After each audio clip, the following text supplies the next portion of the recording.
রাসূল সাল্লাল্লাহু আলাইহি ওয়াসাল্লাম একজন যুবকের কাছে গিয়েছিলেন, যে যুবকটা মুমূর্ষ অবস্থায়, মানে মরে যাবে এমন অবস্থায়, তার সাথে ভিজিট করতে গিয়েছেন। রাসূল সাল্লাল্লাহু আলাইহি ওয়াসাল্লাম তাকে জিজ্ঞেস করছেন, কাইফা তাজিদুক, তোমার অবস্থাটা কি এখন, কেমন ফিল হচ্ছে?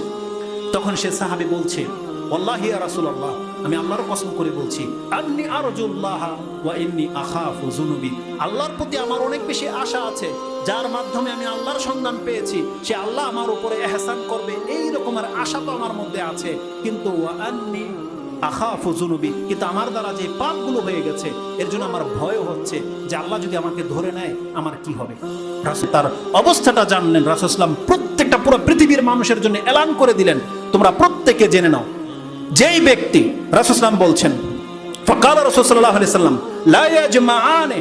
ফি কলবি আবদিন মিসলি হাযাল মাউতাইন, মানে নুকতা, যেই ব্যক্তির অন্তর এই জায়গায় এসে দাঁড়িয়ে যেতে পারবে, যে যার অন্তর আল্লাহর প্রতি আশাও আছে এবং সে আল্লাহকে ভয় পায়, রাসূল সাল্লাল্লাহু আলাইহি ওয়াসাল্লাম বলছেন, ইল্লা আতাহুল্লাহু